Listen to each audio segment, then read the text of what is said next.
Você está no canal Eu Estudo a Lição com o pastor Samuel Camilo. Hoje é segunda-feira, dia 30 de setembro de 2024. E o tema que estudaremos na nossa lição será o segundo sinal na Galileia. O texto que serve como base para o nosso estudo encontra-se em João capítulo 4, versos 46 a 54. É o texto que diz assim: mais uma vez ele visitou Caná da Galileia, aonde tinha transformado a água em vinho. E havia ali um oficial do rei, cujo filho estava doente em Cafarnaum.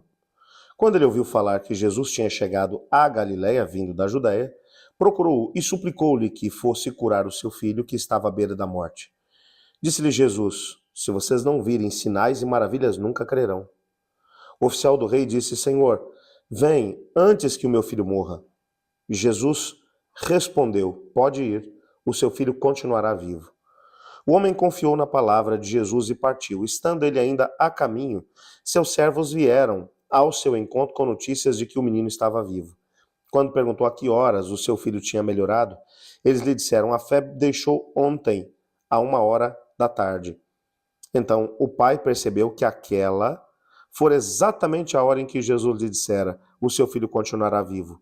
Assim creram ele e todos da sua casa. Esse foi o segundo sinal maravilhoso que Jesus realizou depois que veio da Judéia para a Galileia. Existem alguns detalhes aqui nessa história que precisam ser entendidos. Jesus tinha acabado de realizar o primeiro milagre, ok? O texto vai mencionar que Jesus ele circula, há uma ideia de movimento. Jesus ele sai, termina a festa, ele sai dali daquela região de Caná, da Galileia, mais ao norte de Israel. Ele provavelmente deve ter passado de um lugar para o outro, não sabemos exatamente para onde, mas ele vai retornar para Caná da Galileia. Quando ele está em Caná da Galileia de novo, vai aparecer ou vai se aproximar dele um indivíduo que é um centurião romano. Esse indivíduo, ele é de Cafarnaum, um local que não é muito distante dali. Se ele estivesse utilizando uma cavalgadura, que normalmente os centuriões utilizavam, ele talvez em duas horas, mais ou menos, de cavalgadura, 2 horas, ou um pouco mais, ele chegaria até Jesus. O fato é que ele vem até Jesus e no diálogo que existe entre ele e Jesus, você percebe nitidamente que há, da parte dele, uma cláusula para que ele possa crer em Jesus. Você percebe, e eu concordo com os autores da lição, quando eles mencionam exatamente isso. Parece que tem alguma coisa nas entrelinhas que deixa claro que eles só vão acreditar em Jesus se Jesus operar um milagre, se Jesus operar um sinal. E Jesus, ele vai perceber isso. Jesus, ele sabe que o milagre pelo milagre não é suficiente para poder comprovar que ele é o Messias. Pode ajudar as pessoas a entenderem, pegando um quadro completo. Os seus ensinamentos, as ênfases que ele deu em cada momento da sua vida, a forma como ele dirigiu o povo, a sua morte e ressurreição. Quando você junta tudo isso e ao mesmo tempo os milagres que ele realizou, você entende, opa, ele era o Messias. O milagre pelo milagre, bom, muitas outras pessoas operaram milagres, o próprio inimigo das nossas almas também os opera. Por isso agora, esse indivíduo ele vem até Jesus, ele parece que está colocando uma condição: eu vou crer no Senhor se o Senhor operar um milagre. Meu filho está lá em Cafarnaum, está doente, eu preciso que o Senhor venha comigo. E Jesus vai olhar para aquele homem, e eu acho interessantíssimo o que ele vai dizer aqui.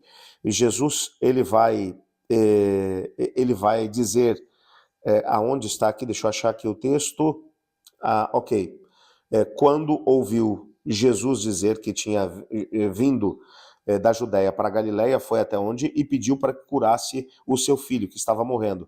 Então Jesus lhe disse: se vocês não virem sinais e prodígios, de modo algum crerão. Jesus estava, na verdade, fazendo uma leitura do coração do homem. Ele está dizendo: olha, se você não vir um sinal, você não vai conseguir acreditar. Era como se Jesus desse agora um tapa de luva naquele homem.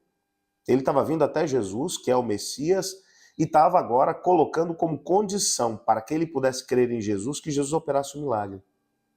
E Jesus vai operar o milagre, mas ele vai operar de uma maneira completamente diferente. Ele vai dizer, pode ir, o teu filho viverá. O tempo verbal, utilizado aqui em grego, é um tempo verbal que dá a ideia de que o indivíduo, que a ação está acontecendo naquele momento, e ela está num processo, mas ela já está acontecendo naquele momento, enquanto eles estão falando. Não é que vai acontecer depois que o indivíduo terminar de falar, não é que vai acontecer algum tempo mais tarde. Não, ela está já em ação. O que Jesus estava dizendo para ele é, eu estou curando teu filho nesse momento. O que me chama a atenção é que o menino estava mal, senão ele não teria vindo até Jesus. Mas o texto vai dizer que ele só vai chegar em casa no dia seguinte. O que nos mostra que a preocupação que ele tinha quando saiu de casa, ele já não tinha mais agora na hora de voltar. Ele tinha pressa para poder levar Jesus, mas agora ele já não tinha mais pressa para poder voltar para casa. Talvez ele tinha outras coisas para poder fazer por ali, aproveitou para poder fazer. Quando ele chega em casa, os servos vêm até ele e dizem, teu filho já está melhor. E ele pergunta a que horas isso aconteceu. Quando eles mencionam a hora ele identificou. Foi exatamente a hora em que Jesus liberou a palavra de cura. É interessante exatamente isso, porque a partir desse momento, alguma coisa vai acontecer. Mesmo estando ele agora à distância, o texto vai dizer que tanto ele quanto toda a sua família passaram a crer em Jesus. Você consegue perceber aqui essa ideia?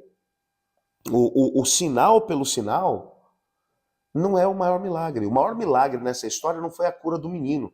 O maior milagre nessa história não foi Jesus, à distância, mandar que o menino melhorasse e ele ter obedecido. O maior milagre nesse processo é você encontrar pessoas que nem sequer tinham um conhecimento profundo a respeito de Cristo e do Evangelho. Estamos falando aqui de romanos, de pagãos romanos, mas que agora vão crer em Jesus. Vão dar passos de fé em relação à palavra liberada por Jesus, porque eles entendem, ele é o Messias. Você consegue entender o que é que está acontecendo aqui? Às vezes a gente pede que o Senhor Deus ele nos dê evidências de que ele vai agir. A maior evidência da atuação de Deus é quando ele desperta em nós, consegue despertar em nós fé nele, bem como naquilo que ele pode fazer. A fé em Cristo não é apenas a fé no que ele pode fazer, mas é a fé em quem ele é. Se você sabe quem Cristo é e você está andando com ele, então você não vai perder o seu sono, você não vai se descabelar, você não vai ficar desesperado, porque você sabe que quem anda com Cristo está andando com Deus. E se você está andando com Deus, e ele prometeu que se você buscar em primeiro lugar o reino dele e a sua justiça, todas as outras coisas seriam acrescentadas, então você não perde o sono. Eu gostaria de orar junto com você, colocando essas questões diante do Senhor. Obrigado, Pai, por tua palavra e por sabermos que podemos crer no Senhor. Nos ajude, Pai, a te buscarmos não apenas quando precisamos de um milagre, mas também quando nós queremos a presença manifesta de Cristo conosco. Não queremos condicionar a nossa crença no Senhor por aquilo que o Senhor fará ou deixará de fazer. Mas queremos crer no Senhor pelo que o Senhor é. Ajude-nos a viver nisso. Pois é em nome de Jesus que oramos, amém. Eu estudo a lição e você?